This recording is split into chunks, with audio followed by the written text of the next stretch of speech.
Hello everyone. Wait, which 110 here? This is the umpteenth time I've done this. Whoop. Forgot that wasn't attached. There.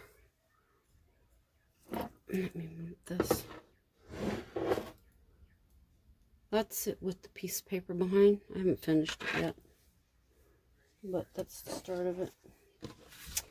I was on the Misfits and Dreamers, or, yeah, live stream for a bit. Bonnie is not feeling good at all. Hugs, Bonnie. Stay home tomorrow. Stay warm. Go to the doctors if you have to. Have Bob make you some homemade chicken soup. If you live by us, I'd have hubby make you some. His stuff always does the trick. Well, see, now I'm thinking to put that on. Yes, we are going to go for it. There's that. Hey, come on. I got pieces of glue hanging off of everything. Oy. So, we are at this current time in Ottawa. It is, with the wind chill, minus 23 Celsius, which is minus 9.4 Fahrenheit. We are under a extreme cold warning. They're expecting it to go to minus 35 Celsius overnight, which is minus 31 Fahrenheit. Even coming home tonight, OMG. It was cold. Compared to what it was this morning, it was cold. I don't like it. Don't like it. So there you go. Whoops, there you go. Not bad. Oh, so silly. Hopefully this, I forgot that part. There. Not bad. I have to see how it looks with the other papers I have. See how cool. I was going to show, see, these are the little things you get your roses in. I just put my beads in it. There you go. I have a few of them that I've done that with. See, and they stay in there absolutely fine. It's cool. Very cool. And I was going to show you a craft, but I can't remember. I thought I remembered how to finish it off, but it doesn't look right when I do it. These are made from styrofoam eggs. These are two that my mother started that she didn't finish. She put a pin, you can see right at the end. This is ribbon. Some of it's, I don't know if you call that a paper, but, and then the material. It's 2 inches long, and it's the width of your normal, like just over an inch width. You cut them into 2-inch strips, and then I don't know which one you can see it better on. Then you'd fold it over, and then just use your regular pins. Now I had taken one off, and when I tried to get them back, see what I did? I bent it. So after that part, this is me trying to figure it out. I know you use lace, and I'm hoping someone in my family has one that's complete that Mother did.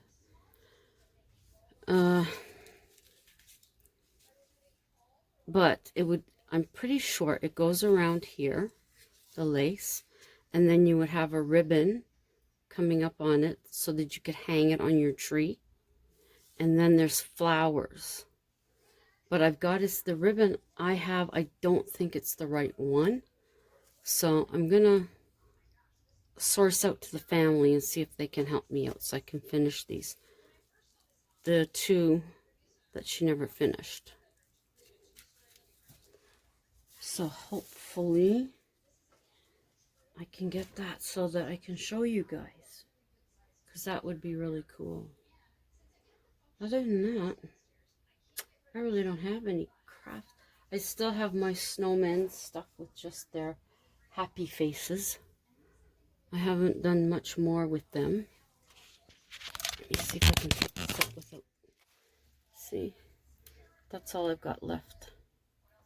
Or all I've got done. And there's some extra there.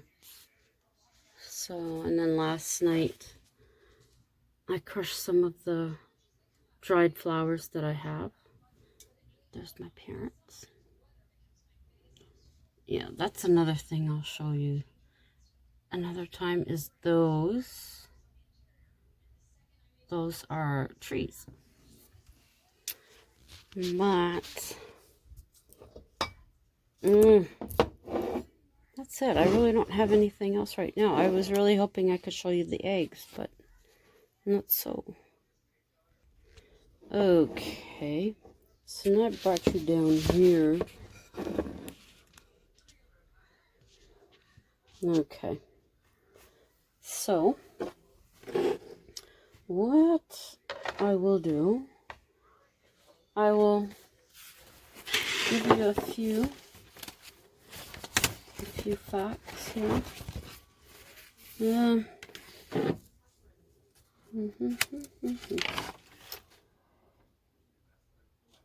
Okay, we'll start with some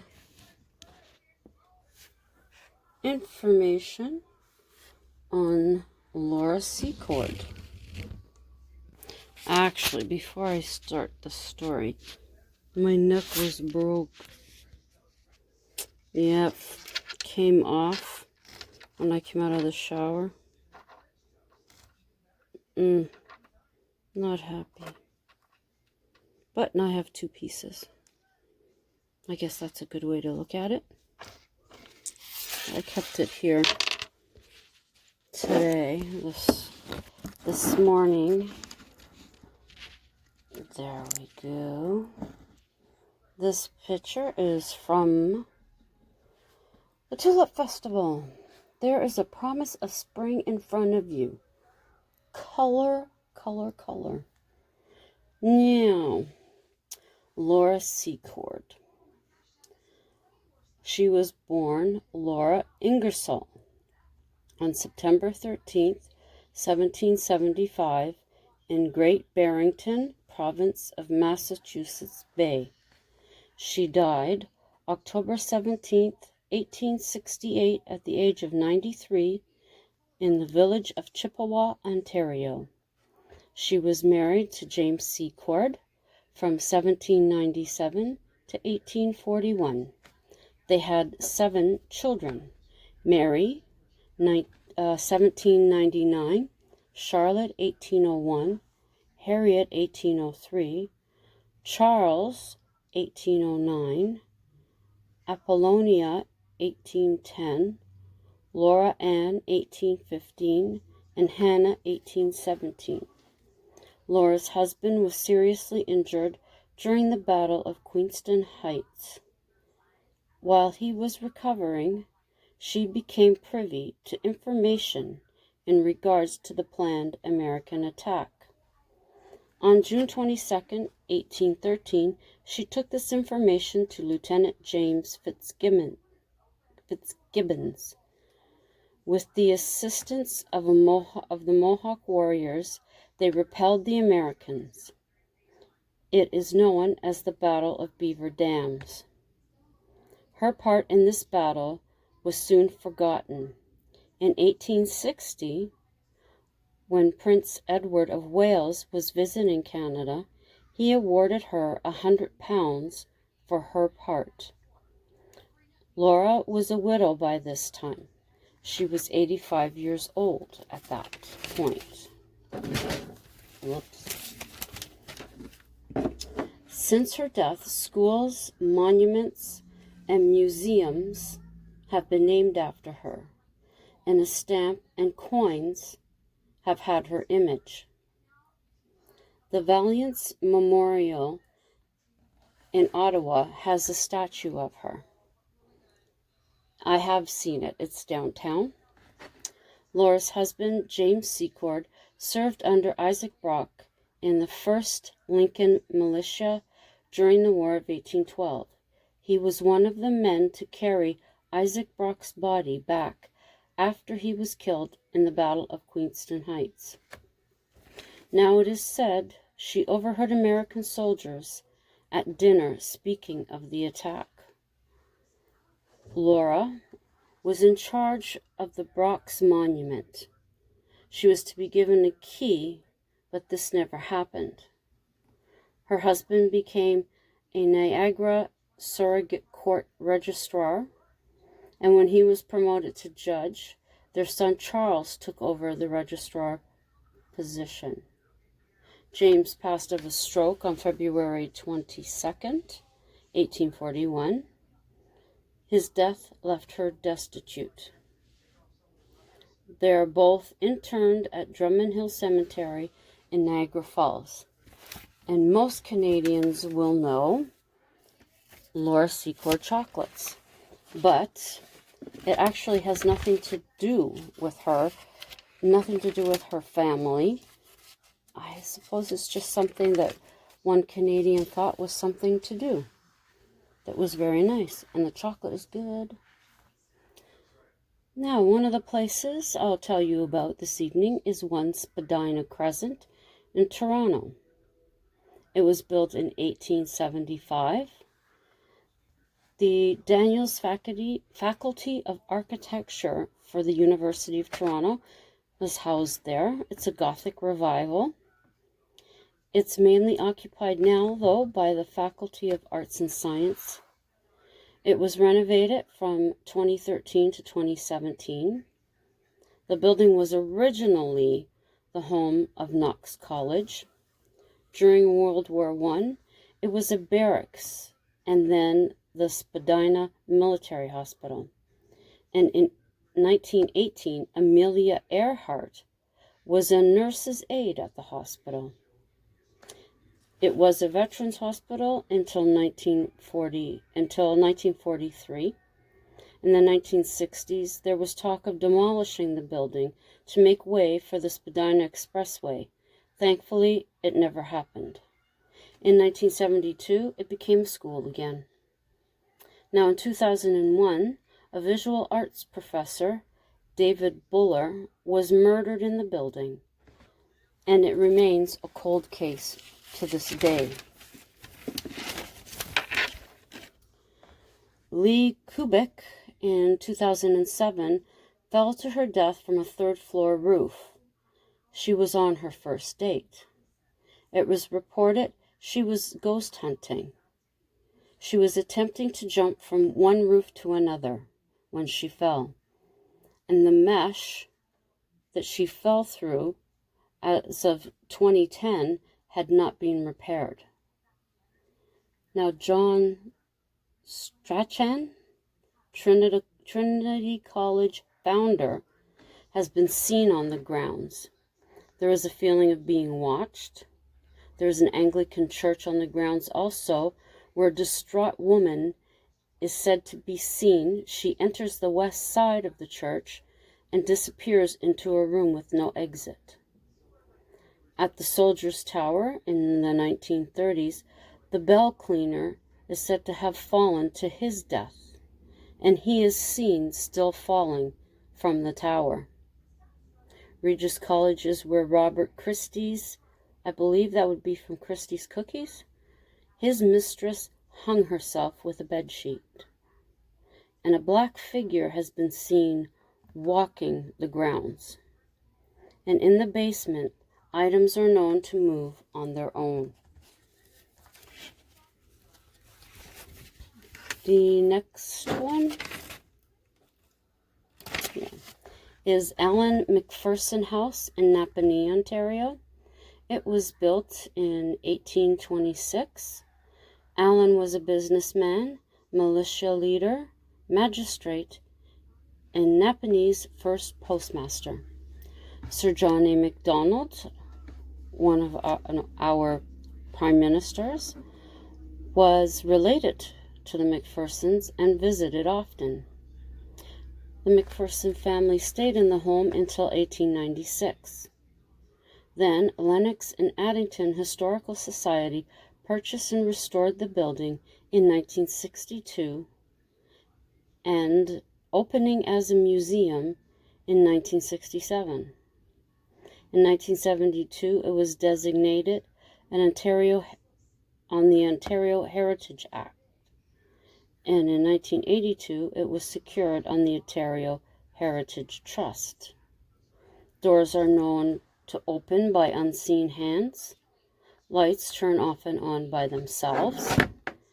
And sounds of footsteps have been heard throughout the house. A sensitive visiting picked up on a father figure saying he was bossy. She felt there should be a door where a quilting machine was. And she also mentioned that she felt nauseous in the staff kitchen and claimed that the space below was a vortex. And she said that people will feel dizzy and sick in this area. In a small room, she said there was a feeling it should be bigger.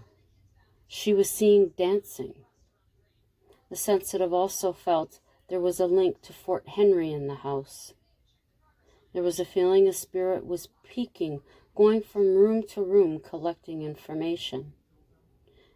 And they had the temperature drop in the home from 18 to -2 and then go back up again. And the EMF went from 0 to 21. And that's the 2 for this evening on that one. Now to find out, where did we leave off? Okay, neck brace on again.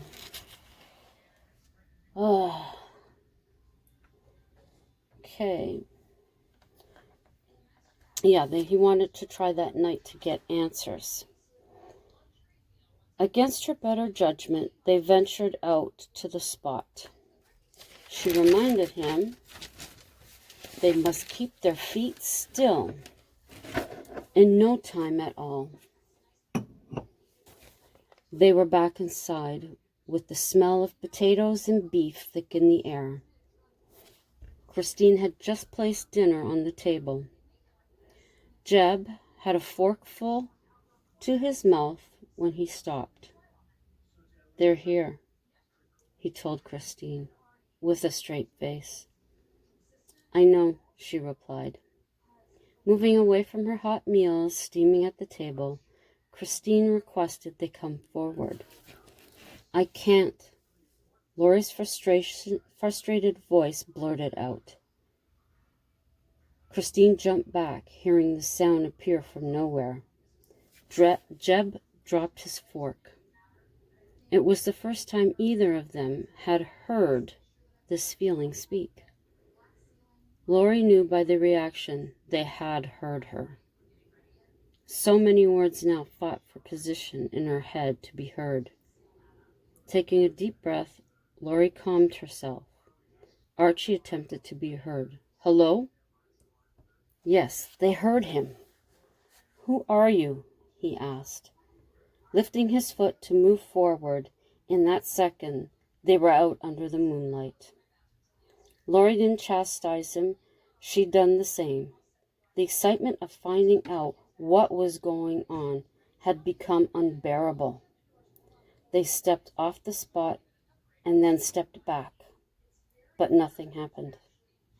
They would have to wait for the morning. Archie wondered if it were possible to leave an item in the cabin the next time they went. Maybe take some food, see with a note, and see what happens. The next afternoon, With a bag in hand, they stood waiting. As always, they were there in moments. The couple placed 2 bags, one with fresh vegetables and the other with cookies and popcorn. No one came forward.